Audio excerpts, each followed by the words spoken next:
Who's that guy in the mirror, huh? Who is that guy in the mirror? It's Larry the Leprechaun. Oh, gosh and begolly, it's Larry the Leprechaun. Hello, kids. It's Larry. And so here it is, Tuesday, whatever day that is, March. And who is that man in the mirror? Michael Jackson made a great song, "Man in the Mirror," right? And it truly is. I mean, I think that's when he started looking in the mirror, right? Saying, "What the heck is going on with my life? How did it get here? How did it? Me, a little kid who was just having a great time with Elizabeth Taylor. How did I get here?" Mm-hmm. Death warm there. Mm-hmm. The secret to not having this kill you is just put it in your mouth. Mm-hmm. Get the taste. Get the sensation.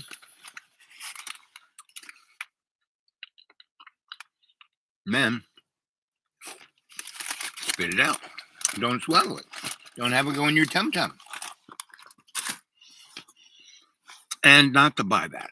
I bought that because somebody was going to come to visit and they might like some sweet tooth thing.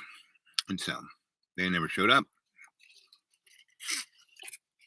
So that's how I eat that, right? So there's this process called gaslighting where you say one thing and then you do something else, right? And it's basically lying with a straight face. That's what gaslighting is. That's what politicians do. That's what religions do. But, people like Jesus didn't do that. That's why he threw the money changers out of the temple, right? And so the thing is, it's a beautiful day, right? And this is what I do. Right? So here it is, a beautiful day, right, in the neighborhood. And I basically, don't get upset about stuff because if you let God work it out, let God be the pilot, right? And who is God? And that's one of the problems is the nitty gritty that don't really matter. What do I say God is? God is love. That's what God is. God is love, right? And so put that love into your heart, right? And so that is the process, right? And so I was out there. We're going to have a lot of rain. We might even have a lot of snow. I'm not quite sure. Right now, it's like, 60-something degrees. Very nice. And so, stretch.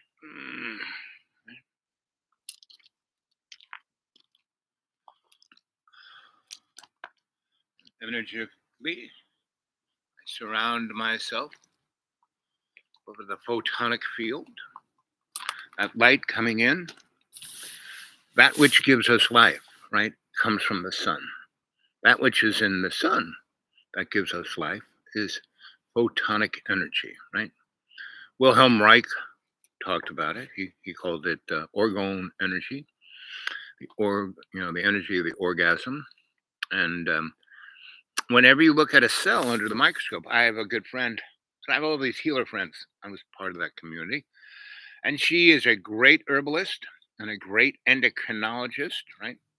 She was a woman, and as a doctor, MD doctor, and as an endocrinologist, and she basically in the 60s when I knew her, in 70s and 80s and 90s and early O's, and she's like almost 100, and she looks like her hair is dark and black. She's thin. She's Italian. She's tall, noble, looks like a queen, and she spent her whole life helping people. One of she things she doesn't give you a blood test. She takes a little prick of your blood, puts it on a glass slide, puts it under a microscope, and it looks at it, right?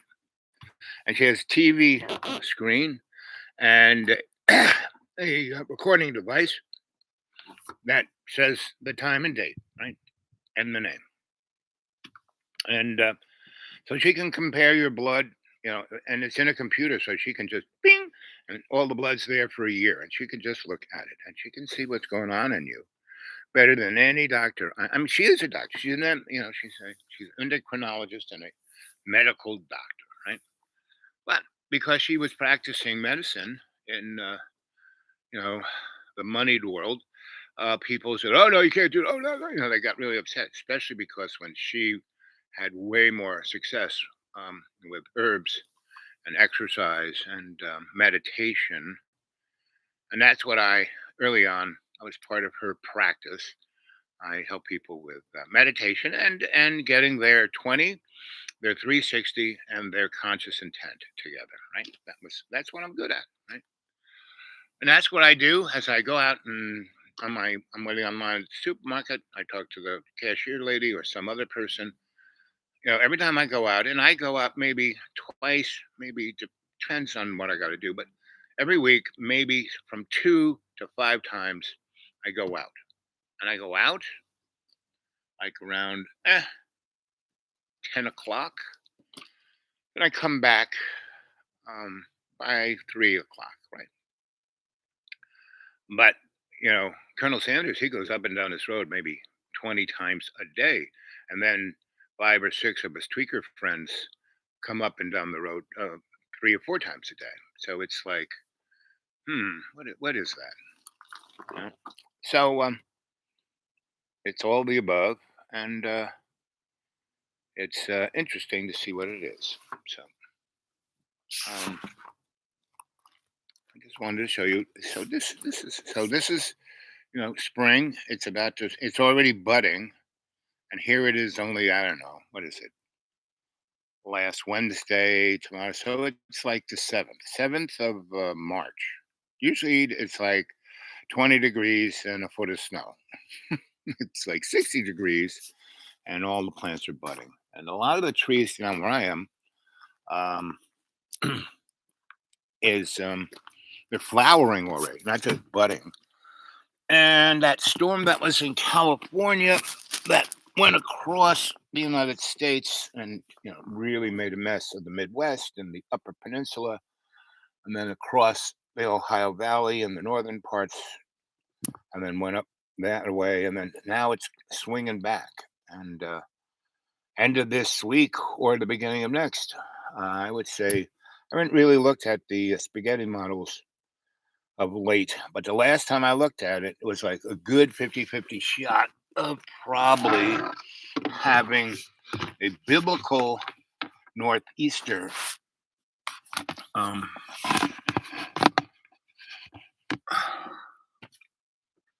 the East Coast, like from Maine all the way down to the Gulf of Mexico. And it'll come down, and because up there, it's, the northern parts have been more warm than the southern parts and the western parts.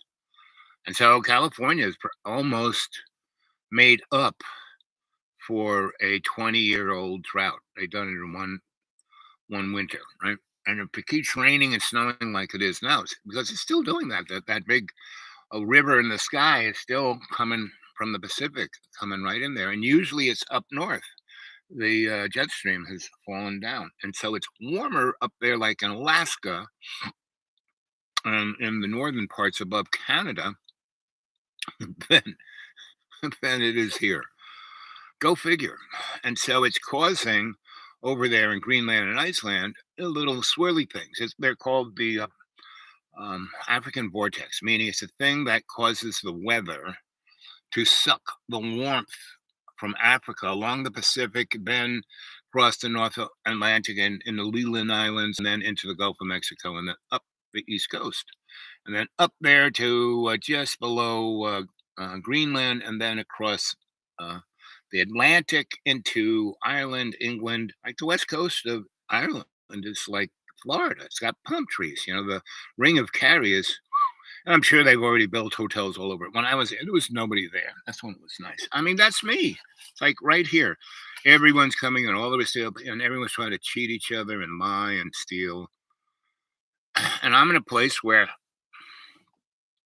I live like a millionaire on $400 because I don't spend it on anything. I own nothing. I have nothing. And if I don't have the money for it, I don't buy nothing. But I got a lot of stuff. I mean, I had, um, a fishing village in the Keys on Grassy Pine. I had a really beautiful Hollywood house in Stewart, Florida, on the peninsula in the inner coastal. I had a factory, 6,000 square foot factory building in Lynchburg, and five little cinder block houses in Minton, and two really nice pre-Civil War structures on Main Street, Bedford, and I was, corporate um, consultant, right? And in '06, basically, I got rid of everything except the school and the deep green. That was it. And I bought them because when I sold all that stuff, I kind of had to. Actually, my Floridian things I got um, after '08 crash, right? And both of them, I stumbled onto them, and I really didn't want them in my name or to pay for them or to all of that. So I had these friends in Florida that, in the '70s, they were like me, artists in New York. And then they married somebody rich who was banking, investment, blah, blah, blah.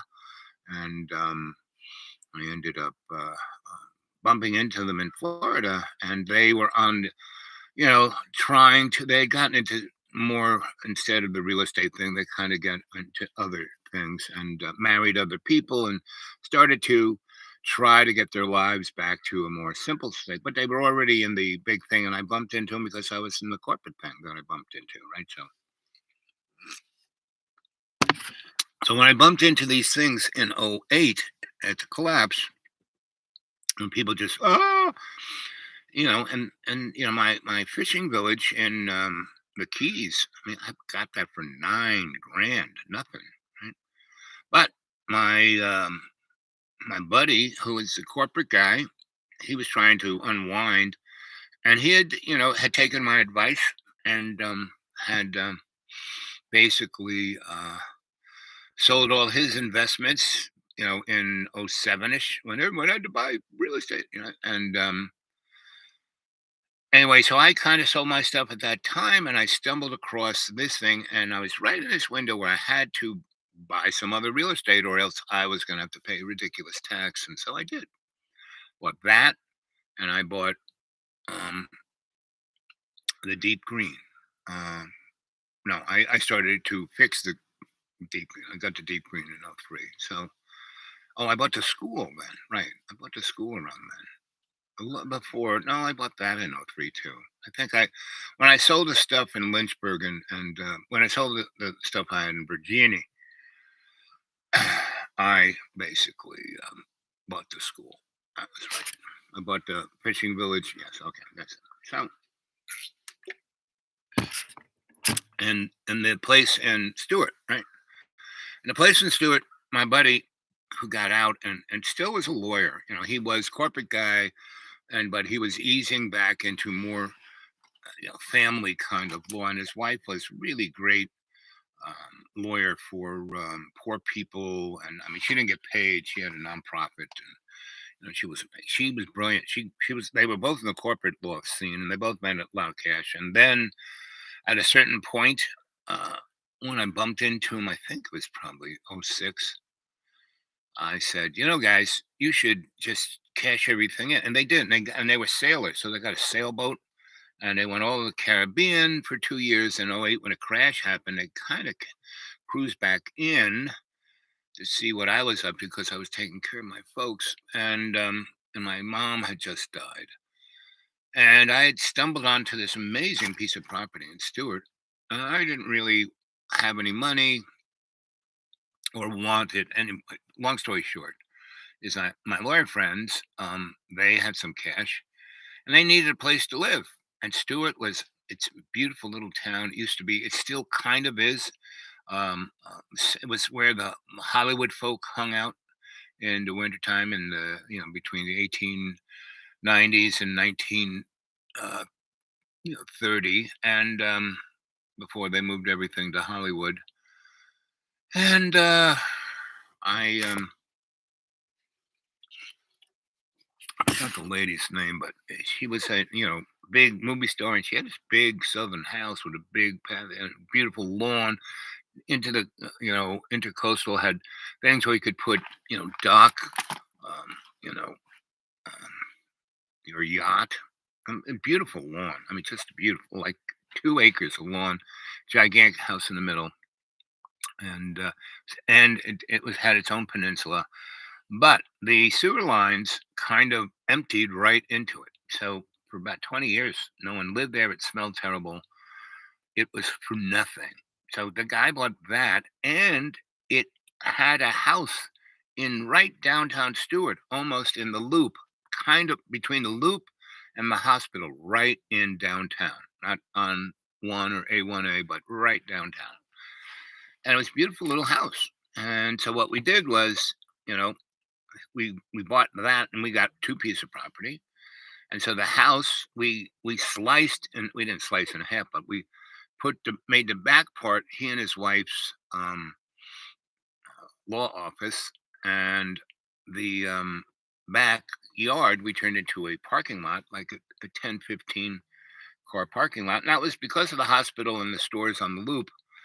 It was not that much um, parking on that thing, and they ticketed it and had it was very controlled. But so 15 cars, right?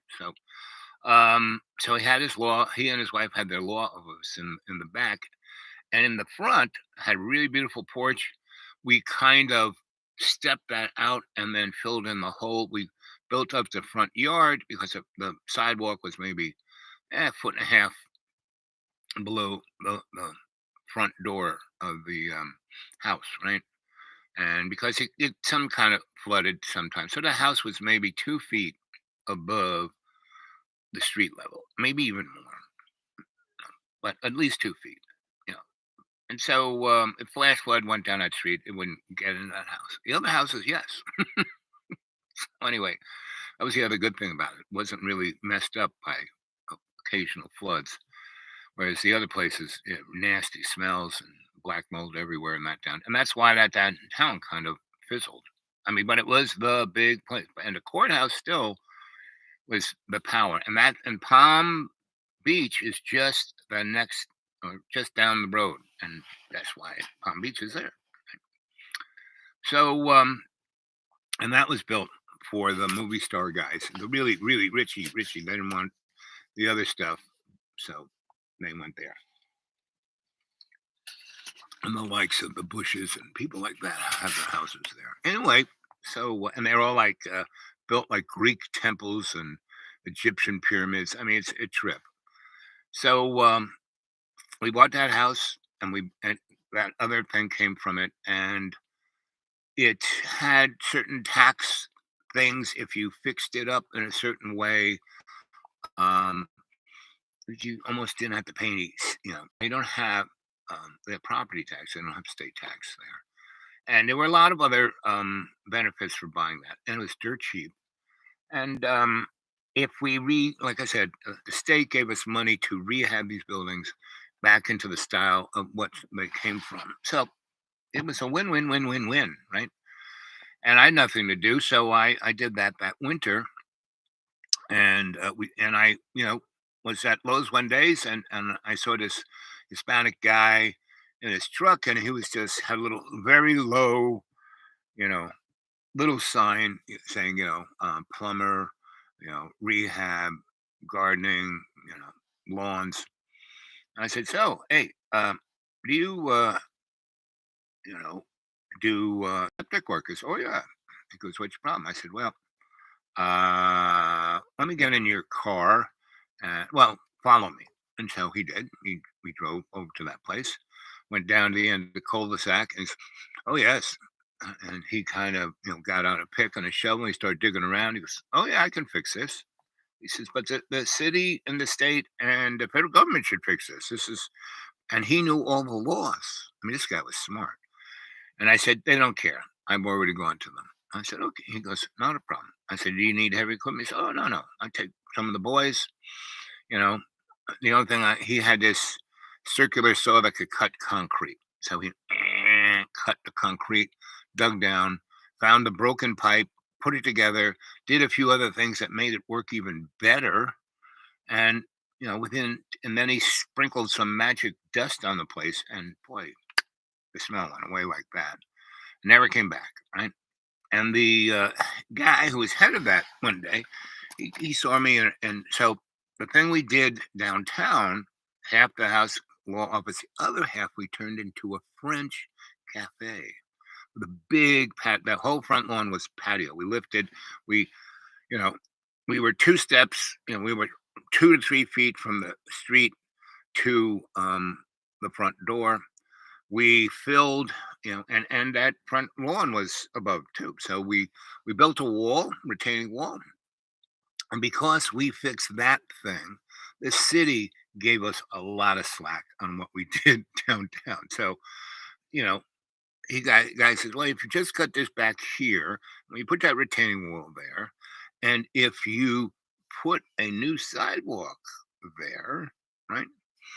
And illuminated because there were no streetlights. And so he said, if you do all of that, we won't even, it'll be fine. It'll be like it was always here. I said, sounds. So we did because we were doing it. It was no big deal, right? We were pouring concrete and doing all kinds of stuff. So the whole front lawn was like maybe 400 feet this way and 60 feet this way. So concrete. Then we put slate on it. And so it was, you know, on the front end of the house came this way, and we took had what had been the kitchen.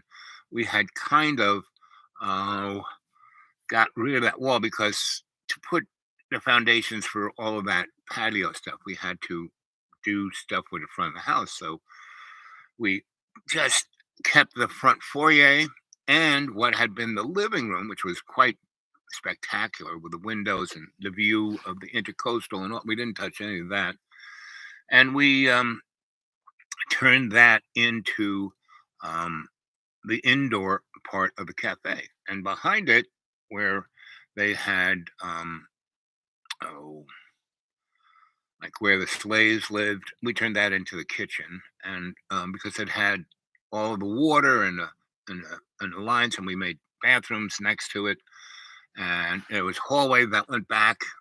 There was a main entrance into law office from the parking lot, but you could also get in there through the cafe place. So, and they had two nice conference rooms, again, with that amazing view of the intercoastal. And so we did that. And really, the house, we just cleaned it out. We got this, guy who, auctioned stuff off. He came in and there was all kinds of, he said, well, you got real antiques here, not just crappy old furniture. So we made a deal. We said, okay, you take it all out and all the garbage and everything and bring your people who sanitize things and scrape the walls and do all that kind of stuff and do the historical thing that the state wants.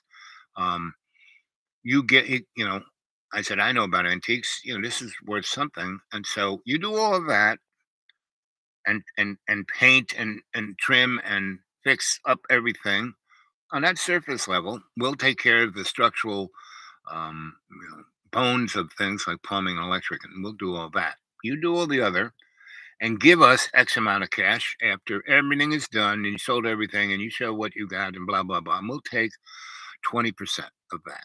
You do all this, and we'll take 20% of that. And he goes, yeah, that's a good deal. And that was a righteous deal. That wasn't a and you can do business this way. It's like when I cleared the deep green, right? And my excavator was a real hooskow, but he was really good. And he was getting divorced and he wanted to hide his equipment from his old lady. So he kept his stuff here for a year or two. And because of that, he went slow. And so we really did a nice job on, you know, fixing the deep green.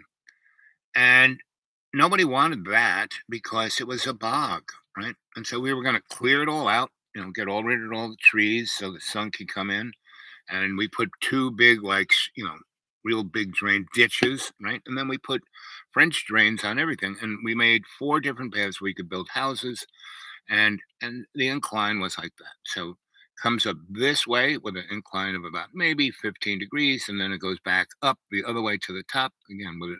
So I put French drains every which way. So when it now rains, I mean, it's wet, but it's not boggy, it's not muddy, there are no puddles.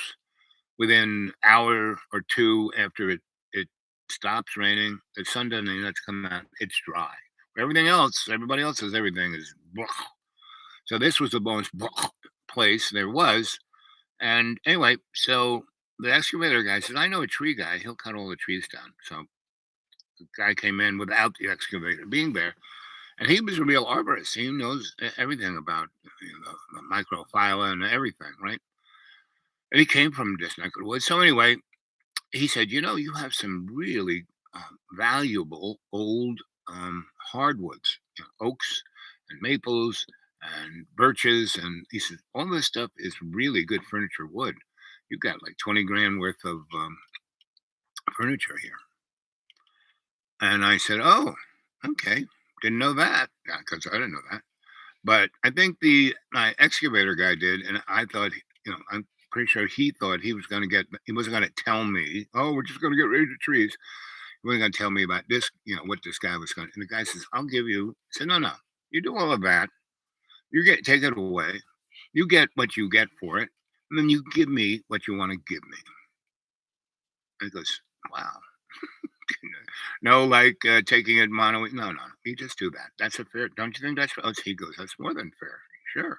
So he did that, and he did it right away. He cleared it off and did a great job, and he did it past doing a great job. He did it so when my excavator guy came in, that guy had it a lot easier to do what I wanted him to do. So, like, he pulled up all the roots, so the excavator guy didn't have to, because if he did it, he would have destroyed. He wouldn't have done it as good as this guy did. Yeah, I mean, he brought in big equipment. He just took out everything and all the roots and all of this and all of that. And he left it so the excavator could just kind of, sculpt it the way it should be. So he did all that, and he gave me a couple of grand at the end of it. So it was like, and that's how you can do business. You can do business this way. My whole life and all the business things. I built nightclubs and restaurants and fancy homes and you name it, I've done it. And I've always, been needed more than the people who wanted me to do things. I didn't need them; they needed me. Right. Same thing with a deep green. The universe is saying, "Hey, we got something else for you to do. You can go back to just keeping this on the side, like you did most of it. I mean, I've had this 20 years. I've really only lived here 3 years, right? And so it said, you can go back and do that. And so I'm letting God take care of this. And this is where I'm getting to. The deal with God is like the deals I was telling you about. You can't gaslight God. And the way it works is you're put on this earth. God did not put us here to be mercantile. We weren't here to be merchants, right? We weren't here to make a big chunk of change, And we were here to have a life, to live, to love, to have a good time, to serve. To serve love's co-creation, right? That's what we're here to do.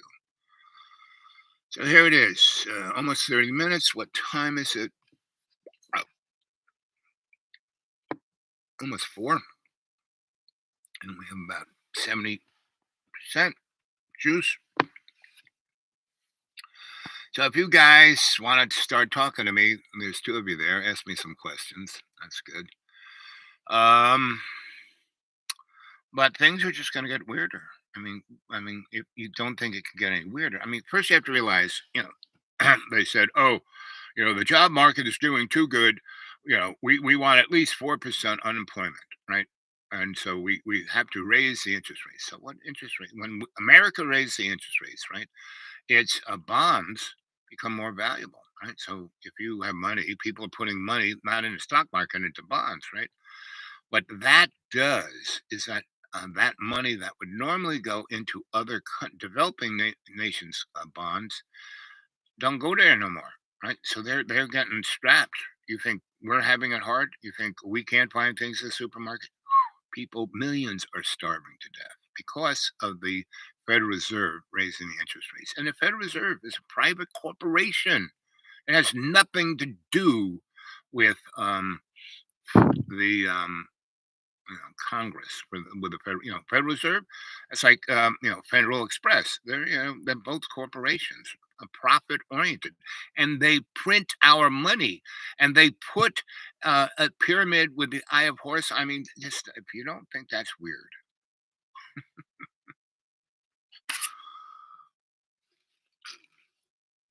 and it has an effect. Everyone's Biden. I mean, Biden has done more. Um, than virtually any other president than since um, you know, FDR, you know. And the next guy who did a lot but did terrible things was good old Mr. Billy Boy, because Reagan was talking about decontrol. Billy Boy did it, right? He got rid of all of the banking things so they could turn it into Las Vegas. They took all the things away so corporations could go back to being imperial. I mean, thank you, Billy Boy. And that whole thing about I did not have sex with a woman was just a distraction, just like you know Carrot Head being you know going after for 4 years. That was just he what Boniface did Carrot have for being president? Zip. Every corporation he ever did went bankrupt. He made money out of going bankrupt because he helped other people. He's the biggest gaslighter there is, and he let everyone hold the bag, right? And so he did the same thing. I got, buddy, if you don't know that every rigging political, I mean, Jimmy Carter, read his books, and Jimmy Carter, he was a slime bag too, I mean, he's just dying, and he's the best president we've had, but he was a trilateral guy. I mean, this whole thing in Ukraine is thanks to the Trilateral Commission. Thank you, Gabrinsky and Jimmy. Because they hooked Russia to go into Afghanistan, and this was just phase two. Right, it's just like World War I and World War II were the same war. Right, it was a war to kick because Germany was about to eat everyone's lunch in the 1890s. Economically, industrially, scientifically, they were gonna eat, and they had their finger in everyone's pie, and they were hoodwinked into getting involved with because Germany is all these little countries, right? And so this whole thing over here, which they had, well, that wasn't really Germany, it was you know some northernly kingy thing, and and but they wanted the bling and the prestige of that, and so they amalgam themselves, and then the Duke gets whacked in at Sarajevo, and bingo, there you go. War one. They were hooked into it, just like Russia, right? And this war, Russia and Ukraine, existential. Ooh, I'm scared. NATO's on our border. Well, Poland is NATO on on Russia's border. Lithuania, NATO on the border. Estonia on the border, and a few others, right? And now, why didn't they get all upset? Now they, went into Georgia and they Moldova and a few other things. And if we thought they were really a great, second best army in the world, well, it took Putin a year and a half to settle um, Georgia thing down, and the whole thing with the um, there in the that place near Greece where those two parts were forced to become one, and Russia backs one and we back the other, and they're starting to about to have war over driver's license plates. I mean, come on, guys. If you can't smell the whiff of the gas, you better get it out of that chamber pretty quick. So, it's only got this, we're only in March, so January, February, March, and it's only the beginning of March. We've only had 2 months. We've had about 70 days of 2023. So 23 is like the AMF pin setting machine. It's setting up 24. Wow! Unless we really stop getting gaslight.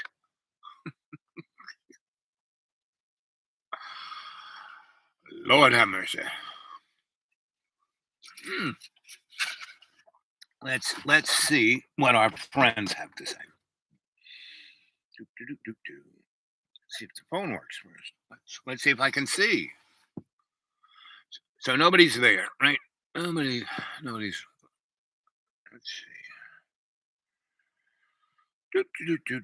Yeah, let's see. Let's see.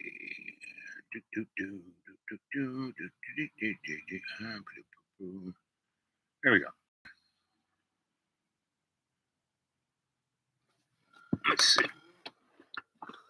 Who's showing up?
That was one of Colonel Sanders' slaves. Do.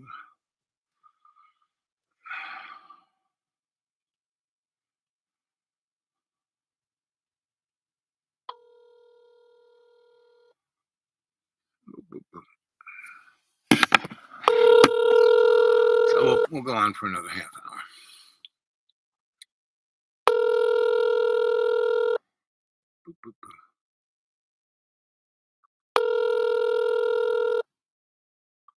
Hey, this is Angie. I can't take your call right now. Leave me your name and number, and I'll get back to you. Thanks. At the tone, please record your message. When you have finished recording, you may hang up or press 1 for more options. Hey, honey bun, I'm live on the show, and I love you. I hope you're doing good. I've been talking about gaslighting. You know what gaslighting is, right? I've been talking about you can't gaslight God.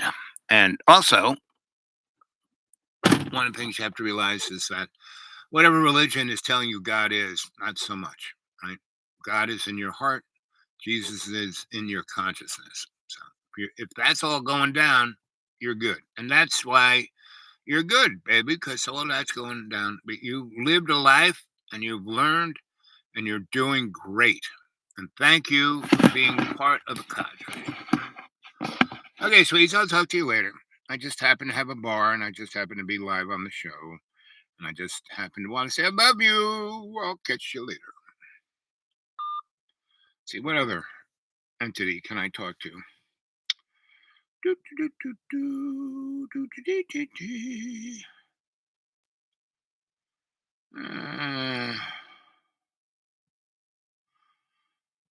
do, do. Let's see. Okay. There you are. What's shaking, bacon? I don't know. How you feeling? What is it? Oh, I noticed you're doing a video, so I called. Yes. So did you get my texts and when I was talking about God? Yeah, that's really good that you're into God and Jesus. Well, I've been into God and Jesus for all of 75 years. So, It's good. yeah, I've been at it a long time. But yeah, your alchemy, the thing you did with alchemy, but I don't need any more of that alchemy. No, but need alchemy is no. It, what I always say, it's love's co-creation. That's the alchemy, not some magic book. It's not a magic book. Well, you think that with alchemy that means transforming a regular metal into a more beautiful. No. That's not what I think. See, I love it how you tell me what I think. It's really what's alchemy? Alchemy is when you change, right? And so, base metal into better, just good. Right. And what that base metal is, our little body is a bag of water that has trace elements. And when you have love in that equation, that is when our body is just our body is not us, John. Our body is not us. Our body is just a avatar. What you are is your spirit, your consciousness. That's what you are, not your body. Your body is just like the Volkswagen you can drive around in, right? Otherwise, you would be a spirit entity and you would just be floating around. But by being in a body, it gives you a context that you can physically work out whatever your problem is, right? And we all have problems, and that's why we're given this physical life, and it's not sin. When God was up on the cross and he said, Father, forgive them, for they do not know what they're doing. He basically said, listen, these guys have not a clue, so they did not commit. And then he says, it is done, meaning, all right, there is no sin. What it is these guys are morons. So we don't have to suffer like Jesus did as much because he suffered for us. Well, and he gave us, but we do suffer. Look how much you suffer. You put yourself. No, I don't. Oh, you don't suffer. I'm done with it. I don't want to suffer anymore. Good. That's a good. Yep. That's like what I want to hear. Yep. That's good, boy. Yeah. Right. So you take every day in every way, and you serve God with unconditional love. That's what it is. And then you can go off and do whatever the heck you want to do. It's the worry, the anxiousness, all of that kind of egocentric stuff that gets us in trouble. And it's all an illusion. It doesn't exist. And that's then why do you talk about the cool things you did before, like meeting famous people or whatever? John, because what am I? I'm a griot. What does a griot do? Tells stories. What are the stories there for? To entertain the audience. So ego is not always bad. No, ego is not bad or good. Sometimes that's what makes people feel good and happy. Ego is neither bad nor good. It is just a mechanism. It's what is used through ego. And even that isn't bad or good, because if you learn from what you do, like look at me, right? For 10 years, I worked in the corporate world, and I was the biggest hedonist you could ever imagine. And boy, did I party, lap dances, blowjobs, 30,000 calorie lunches, And people go, "Oh, do you regret that?" No, I don't regret any of it because I had a great time and I learned something from it. But you didn't really do all that stuff. Oh yes, Yeah, you didn't do yes it. I did, You didn't buddy. do it that much. No, oh yes, I put I on. thought you were heavy, and then why does a tear come down your eye when you talk about being heavy? Because women didn't like you as No, much. no, Really. women didn't. No one ever called me fat.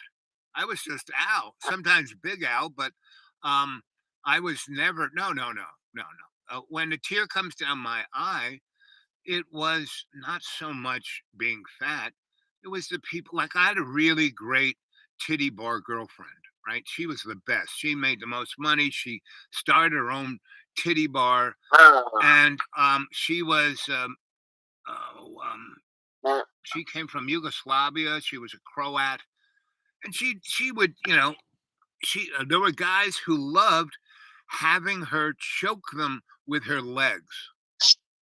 Like go unconscious, and so they'd have sexual dreams in their unconsciousness with her legs wrapped around their neck. I mean, it was a pretty interesting motif, and she lied to me. She used to say, "You are stupid smart." You've just been without a woman for a while, so you're thinking about like. No, John. John, no. I'm telling you. You asked. You asked me questions, and then I give you the answer, and then you come from something else. No, right now I couldn't care. I don't think about sex. Actually, I have a nice girlfriend right now. So, and I'm quite happy with her, and she's quite happy with me. She really likes me, and we have a great relationship because she's a research scientist. Serious? What? You really lived that way and did all that? Yeah, I have photos of it, John.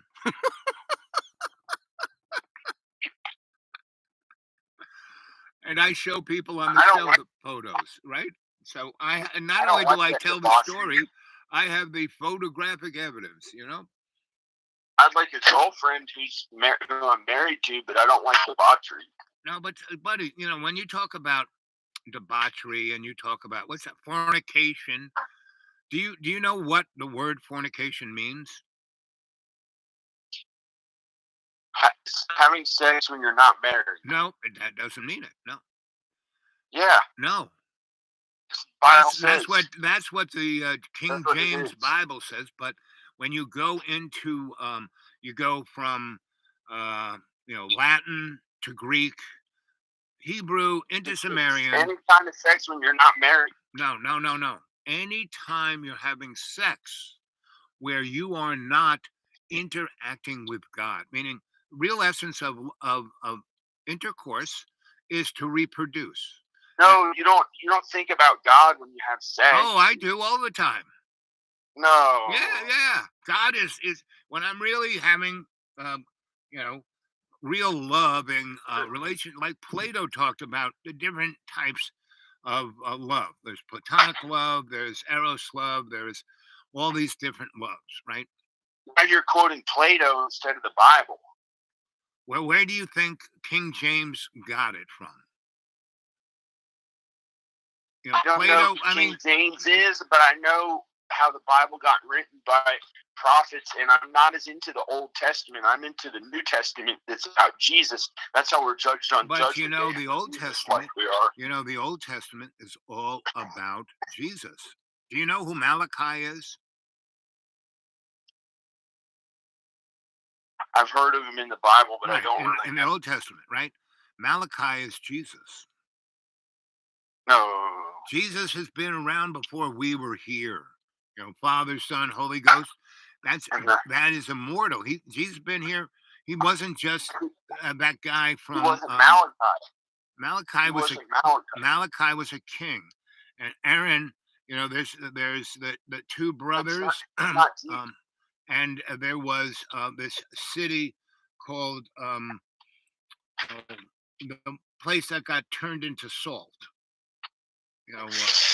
That king. Nebuchadnezzar was the king of that, and Aaron, to save a group of people who he cared about, he went and fought a war for that city-state. It's slipping my mind, but it's the place that got turned into salt, right? oh, what do you call it? Sodom and Gomorrah. Sodom and Gomorrah. So Nebuchadnezzar, he was the king of that, and he gaslighted Aaron into fighting this war with really no possibility of winning. And he went to prayed to God and said, "I'm doing this to serve you." And so he wins, and so he comes back, and Nebuchadnezzar, he's what's his name? Not Nebuchadnezzar. Anyway, so the guy was king of Sodom and Gomorrah. Said, "Okay, you won. That's great. Why don't you just take the blame? I'll take the people." And said, "Nope, I don't want anything to do with this. I did this in the name of God, and I'm see you later." And that's when he met this other king who blessed him. How could you fight? How could you go to war in the name of God? Some people may, but just for me, I wouldn't. Moses did. Moses went to war in the name of God. That's why he was a mere man, unlike Jesus, who was God's son. Okay. Anyway, John, you love painting a picture in your own image and likeness, and that's fine. I mean, that's quite human. So that's not a problem. We're supposed to be Jesus-like to get into heaven. Right. Okay. Whatever. However, some war is forgiven when people go to war. No war is forgiven. When you look at the 10 Commandments, number one is don't kill anybody. Number one commandment, don't kill anybody. There are things in the Bible that said when people have to go to war, it's forgiven, but it's God never said that. Jesus surely didn't say that. Jesus your was father, the Prince even of though Peace. Your father, even though he went to war. Oh, my father was like he was in Strategic Air Command. He was ready to incinerate the world. Why?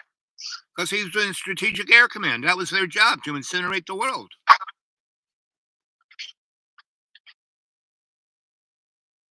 Well, some war is forgiven, but no war is forgiven, John.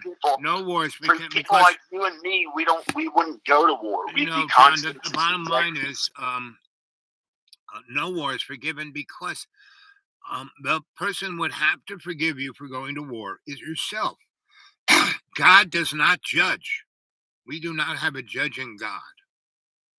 Yes, he does. Jesus does not judge. No, if you read the Bible, you can read like a good example. Sodom and Gomorrah, God did not turn those people into salt. Those people judges us, however,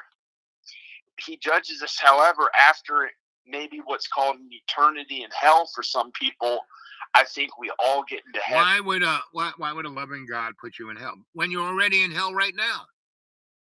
He's probably not gonna put me in hell. This is earth. It's not that bad. Earth is heaven, John. We're screwing it up. No, it's not true. It's after people die, we go to either heaven or hell. That's it. We go to either heaven or hell after we die. Well, I've died 7 times. I kind of had a good little taste of it, and pretty much that's not what I saw. I saw that the only person judging me was me, and that's why I had so many chances to come back, because after I would judge what I did, they would say, okay, so you can stay here and mellow out and then come back as something else. But if you go back, you can now continue what I sent you there for with a little insight. Hold on, kid. I'll talk to you later. Someone else is calling in. Talk to you later, John. Hey there, sweetie. Are you there? Yeah, I'm here. Yep. And we're here with the gang. And I was just talking to John. He called in. I tried to call you, and I guess you were in a meeting or doing something. Well, I tried to answer, and I didn't get I couldn't get connection. I was in the store. I was actually buying fish. Okay. So now I'm back in the car. Okay. Okay. So John called in between, and he was watching it, and I've been talking about, you know what gaslighting is, right? Yeah. When you tell someone one thing and you're really going to do something else, and you smile and you lie straight faced. What politicians? Yeah, like all of those text messages he sent you, he was gaslighting you. Yeah, somewhat. Yeah, I mean, he was doing whatever he was doing. Who knows? Right. But that's a form of gaslighting. yes, right. But the real gaslighting is when the people who are doing it are conscious of what they're doing, and they're doing it for a reason. He does it because that's what he's done his whole life, and I don't think when he's in the midst of writing that really weird shit, he's not really conscious. That little child, or that really angry person, or that whatever, he comes out, right? Right. And that's not really him. But when he was talking to me and he was going on about all the stuff I talk about, he goes, because I kind of say, you can't you have to come from love's co-creation and not your ego. And he was going, no, we all have egos. We have to, ego ain't bad. Well, he's right. We all have egos because it comes along with a package of your body, right? Yeah. Hey, how many people are on the chat, by the way? 0. Yeah. Well, I was going to give a shout out to everybody. What? Everybody, this is Fish. If you're listening to it afterwards, yeah, like exactly. I had to do exactly yesterday. Yes. And I would say a good portion, almost half of the audience watches later on. And that's okay. It kind of works out that way, right? We had some nice chatting going on yesterday. That was quite nice.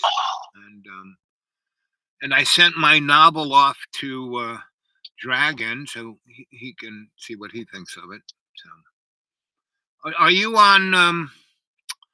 Do you have Google Docs? What was that? Yeah, I have Google. Okay, so I yeah, because I sent you an email. I sent you my email. And so you could pass it along. Last week sometime. Okay, good. It should still, because Google, they keep saying, oh, you need to have Google Gold or Prime or whatever they call it for $3 a month, right? No. And you know what they do to me? They take my emails. I get to see anytime I want 40 days. At 40 days, it goes into this. Oh, we're not throwing these away. You just can't get at them unless you give us $3 a month. Yeah, they spam up your account, so you got to go through and start marking stuff as spam, so your true contacts will come through and everything else will go away. Right, but you know me, I haven't a clue of doing any of that. Yeah, I'll resend you an email. I'm on a road I hadn't been on since I don't know, 10 years, and I forgot how curvy this damn road is. I feel like I'm up in my neighborhood. Up in my neighborhood. Yeah. So, but anyway, yeah, because I sent you my Google email. Okay, so you could pass it on to whoever, to Jane, to Lana, Jamie. I know Jamie's 6 hours ahead of us. Right. But either way, I mean, I have WhatsApp and or whatever, all that stuff that we can chat. Did you outside? Jamie sent me photos of his place in Ireland. Did you ever? And I put them on the show. Did you ever get to see those? No. And he put a picture of himself when he was like in his 20s, and now he's, I don't know how old he is, but he looks like it. When he sent me these 2 pictures, I said, "Is that guy your father?" And he said, "No, that's me now." Yeah, I'll have to go back through and look through that. It was about a couple of weeks ago. It was sometime in February. Yeah. Oh God, I've been so. I have a cat that actually is still in the bed. I told you about the cat. Yeah. He got paroled this weekend. He got home leave for the weekend, but I took him back this morning. He wasn't too happy. Right. But anyway, I used to have animals. Now I can't afford them, but all of the cockroaches who've come here and they weren't able to have animals where they lived in cities, now are having animals, and they don't know how to. Meaning, this guy's got a dog, and then he had a bitch, and then she had a litter, and then another litter, and he probably has 30 dogs. Yeah. If I was you though, I'd go to the humane side or like the dog pound or whatever around there. Right. A lot of time they spay or neuter and get you a cat to keep outside to keep the mice and the vermin away. I have that. So, back in the day, I don't know how far back, maybe 4 years ago when I started really living here, a cat came in and had a litter under one of my boxes. Mm-hmm. And every year, one of them shows up and has a litter. And I don't feed it really, but there's enough around here for them to go get. And they are not. I think it's a bobcat that mated with a regular cat because these cats are big. Yeah. Like 20 pounds big. Big or they could be a Maine. They have a cat that's like a Maine Coon. Right. Which is pretty much what you're saying. Right. The bobcat that's mated, and they're like huge. Yes, and the smallest is 20 pounds, and they got like almost a Rottweiler head, like a square head. Yeah. And its ears are like not like separate; they're like part of its head. It's like so. Anyway, those cats come, and they're really feral, meaning they have really don't want to have anything to do with people, but they kind of like my little deck, and they have litters underneath. And when they're literally, like right about now, when the other day it was really warm and I was sitting on my deck writing, and I turned around and I saw that she had picked them up and put them in a box on my deck, and she keeps knocking stuff down to either have them play with it or whatever. And I just kind of looked, they were all there. I looked at them and said, "Hey, how you doing?" They looked up at me and said, "Meow, meow, meow." And I still had some milk that wasn't like really bad, so I gave them some milk. And she was like kind of overlooking for mice in the field, and she kind of looked up and saw me doing that, and she went back to looking for mice. And so I have pets. And the dogs. I've got all those. Not 40 dogs. There are about 8 of them. He keeps giving them away to people. But anyway, or selling them or whatever he's doing with them. And I got the dogs that are here, and they line up right on my property line and sit until I come out. And then I'll give them a little dog biscuit. And so, but they don't come out of they just stay right there. And so I have them way more trained. And if I walk up to them, they will come up to me, go around behind me, and lean into my knee. They're about knee high.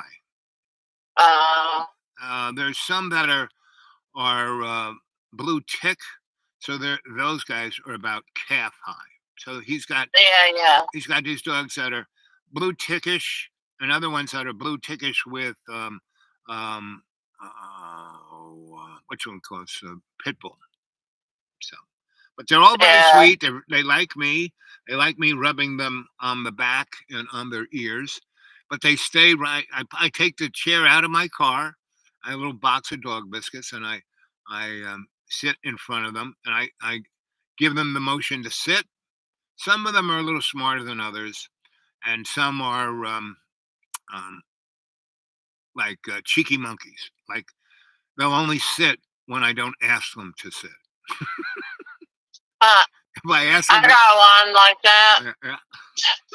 Actually, my dog actually knows. She does. She's going on 2 years old, but she's a Australian Shepherd, Blue Heeler, whatever. They're the same.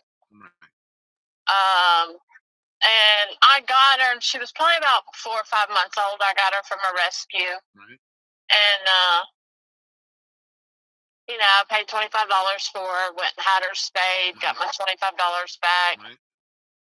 and they chipped her for free. Yeah. So, if she gets lost or whatever, not that I let her out, because she don't know how to mind yet. But she knows how to sit, stay. We're working on. Come is how I get her to come here. Right. Like I can't say come here. I just have to say come. Right. But she's doing a lot better. She's a lot overweight. She's got to get out and exercise. A half-acre backyard. I don't know why. She don't like the cold and she don't like the water. Right. Right. Took that dog fishing and off in the state park over here where I wasn't supposed to be fishing. Right. The dog would not get in the water. I ain't never had a dog wouldn't get in the water, especially there's some where they're dogs like supposed it. to be. Some dogs like it, and some my mama dog, my two best dogs, my mama dog and her son Homer. She loved the water. I mean, I lived right on the ocean, gigantic waves. She would dive into a 5-foot wave with a super undertow, and it would suck her way out. And she'd like go underwater, you wouldn't see her, and then she'd pop up like 100 yards out there, and she'd swim back with the ball in her mouth, and she'd she'd like jump into the wave where the ball was, and she'd like get the ball, and then the wave would tumble her over like she was in a washing machine, and then the undertow would zip her out 100 yards, and where Homie, he would just go in like up to his toenails. That was it. Yeah. Well, perhaps she has a waterproof coat, so I don't even understand why. It's like, yes, right. Why you don't want to? You got wet feet. Right. I know you're made for herding, but darn. Yep. Anyway, the dog had a heat stroke. Yeah. Or tried to have a heat stroke. Right. I had to stick her down in the ice bucket. I had to call the ranger because I knew I couldn't carry her out and carry everything else out. And I stuck her in the ice chest, and she got cooled down and then got out and walked out. And I was like, "You little shit, you'll never go back to the lake with me." Right. Well, that's like we did a rainbow gathering up in Vermont, these big mountains, and rainbow gatherings can be really stupid. In the beginning, they were great because it was just a handful of people, and we would walk in just carrying what we could, and we'd be it. We'd be in there, and we'd be like in nature, not like. But now it's a gigantic party. Anyway, this woman. Now I don't want to talk about fat people because boy was I ever. I was like 460 pounds, and anyway, she gets in and she feigns being sick. So the emergency people came in and helicoptered her out. And when she got into the town, and they landed, she got up and walked to where her car had been parked in the hospital in the handicap section and drove away. I mean, probably cost them 50 grand to get a helicopter and do that, but it was like, I mean, that's that. Now you talk about gaslighting. Yeah, that's a major gaslighting not there. Right. So John was going on about, so you did all this, so he goes, oh, I saw you had a little tear in your eye and you were, thinking about being fat. I said, well, I'm not fat anymore. And well, when you were fat, you were sad because you were fat. I said, no, I wasn't. No one ever called me fat. I had girlfriends and I never had there wasn't people may have called me Big Al every now and then, but no one ever said fat, right? So I got to understand what that all was, right? Because I was that. And it's and I got it through being unbelievably hedonist. Now, you're in a corporate world, so you know what I'm talking about with corporate hedonism. When those boys go off to those like 9 martini lunches and then go to the titty bar, right? Right. So that's the world I was kind of in. And these guys were desperate corporate lawyers, so they were like at the tip of the pyramid of doing that. So I went along for the ride, and I did not feel guilty. I did not feel bad. I got to know pretty much all, and I knew, I had built titty bars back in the day, and all those girls majority of them were there because they wanted to, because they made a lot of money, and then they took that money and did something with it that was righteous for them. Now, yes, there were a number, I would say maybe 20%, that went the other way, took that money and did drugs and all that kind of stuff, right? But the majority of girls I knew who were in it, basically what I saw that people talk about, you know, patriarchal and misogynist. Yes, but that is a cultural thing. The individual guys who do that shit are morons, and they're actually fucking themselves more than anything else. Because when you're acting like that, and so, John goes, "Well, you can't fornicate. You can only have sex with someone you're married to." And I said, "No, the Bible doesn't say that. Bible fornication is having sex in like a negative way, like you're using someone or you're treating them bad or you're treating yourself bad. I mean, that's fornication, where love is not involved whatsoever." And and so John interprets the Bible, and so do many, many people, the way they want to. You know. Right. Well, And let me roll up the window. It was 80 yesterday, and now it's chilly. I know it was. Yes, it was. And you know what it is? It was warm this morning. I got up and it was like 60 degrees. And just as you said that, the cold tinge came through my car window. It was like unbelievable. And I was talking earlier in the show about how things are weird. They've been getting weirder and weirder. But if you look at history, things have always been weird. And things get weirder and weirder when people allow it to get weird. Right? Yeah. And people have to, not be woke, but open their own eyes to see what's going on around them. And it, God helps those who help themselves. And if you just stick yourself into some silo of an ideology, whether it's religious or not, or political or whatever, and fornication is like, so they're jacking up. I was talking about this. They're jacking up the interest rates right now, right? And they said, "Oh, we have full employment. We need, for economy to be good, we have to have 4% unemployment." Well, that's the aggregate, right? But if you have 4% unemployment in America, that means the people who are poor, black, white, green, whatever color they are, but poor class-wise, they are unemployed by 30%, right? And when the COVID was here, they basically jacked everyone's food stamps up to the point where everyone could eat and kids weren't going to sleep hungry, right? And they also gave this tax credit for poor people if they had kids, which got what was amazing. Those 2 years of that got rid of poverty for people who had children in America. And we've never been that way. And it showed, for like, $4 billion a year, you could do that. Now we have dumped already close to 100 billion into just the United States, into Ukraine. But just for 6 billion, we could get rid of poverty in America. For another 10 billion, we could get rid of homelessness. But jacking up the interest rates, all it's going to do is make poverty that much worse. And rich people, if they would just take 1 billion of all the 10 billion they sent to the Ukraine, right, they could have put a big stop to a lot of the homelessness. Now, there's some people that want to be homeless, right? But that's a different story. But those mommies and but they can build a lot of. They can. I mean, that's what's happening. They're not building any housing. They're not building any housing. So. Yeah, I mean, even they could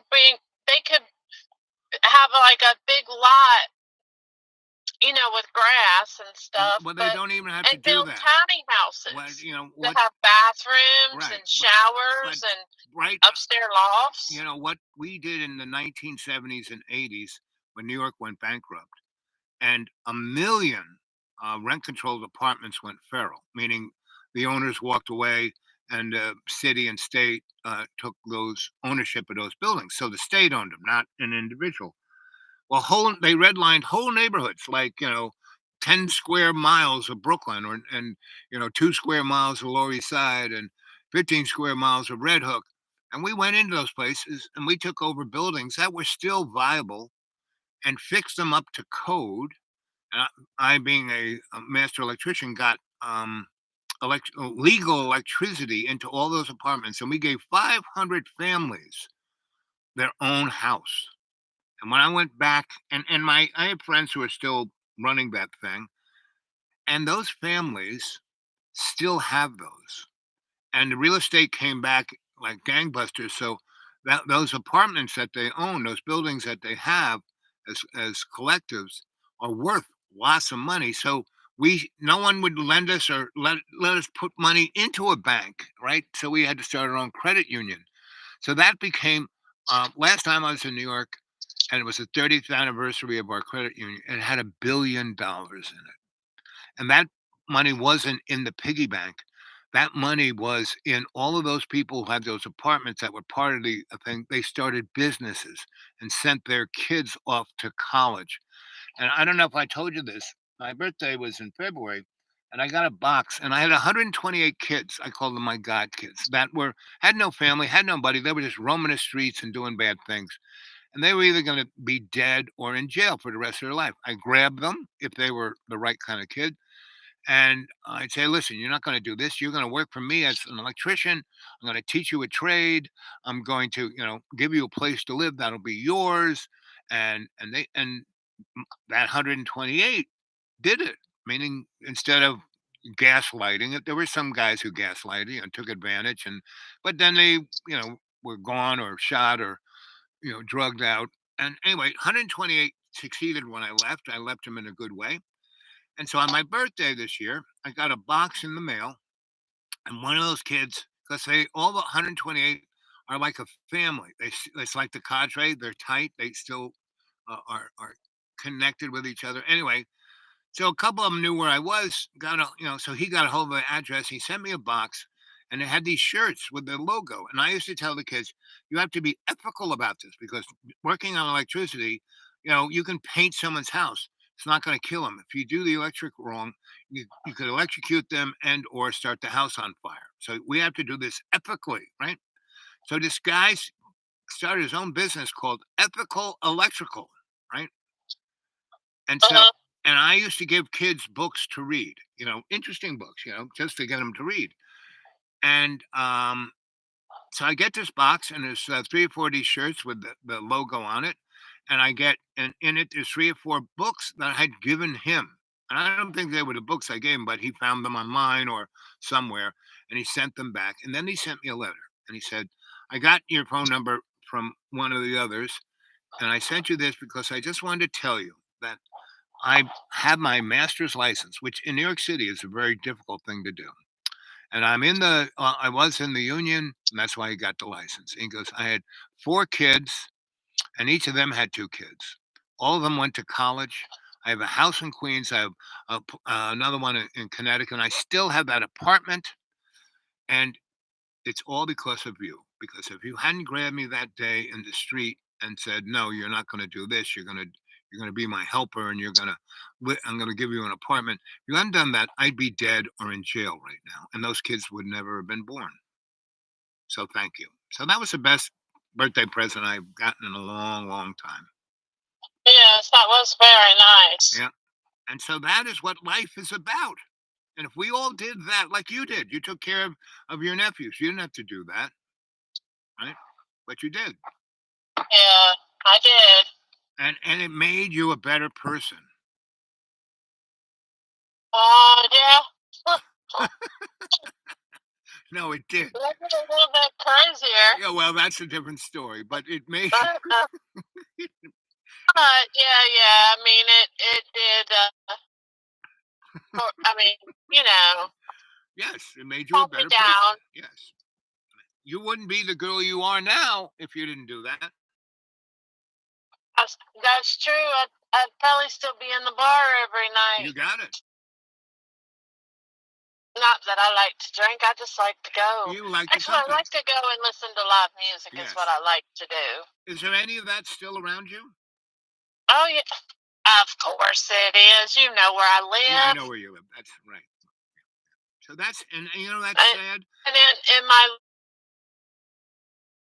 Because a lot of people's, like, pretty much up until the mid O's, and pretty much every town had a place like that.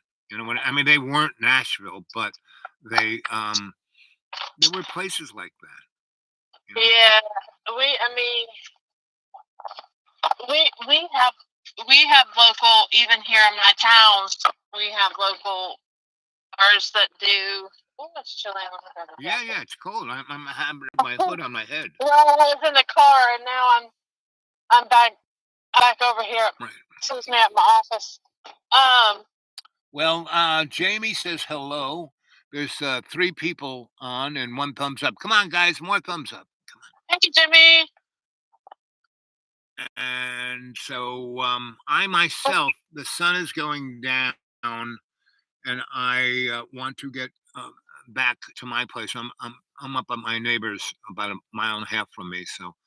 And Yeah, I have to back down this hill, so I don't like doing it when the sun isn't bright enough for me to see what I'm doing. So. Yeah, normally I'm headed home myself, but I fooled around and stopped at the fish store. Yeah, you got it. What kind of fish did you get? I have a few things I have to do here at the office, and then I like to be home before dark too. Yeah. Even though it could start. Well, it's time to get lighter, but I'm an hour behind you, so. Right. You probably have another 2.5 hours of sun, give or take. What time is it? Oh, what time is it? Let's see. It is 4:46 here, so it's 3:36 there. Yeah, it gets dark around 5:30, 5:45 ish now. But it's still got a little. It doesn't get dark until, at least here, until 7. Yeah, dark is about 6. Right. Here, yeah, so about the same time. Yeah. So I'm gonna say goodbye to you, and all right. Well, it's 1:22:22. 2 people are watching, and there's 2 thumbs up, so there are a lot of 2s. I like. All right. Well, I'll talk to you soon. Sooner, sooner rather than later. All righty. Okay. Thank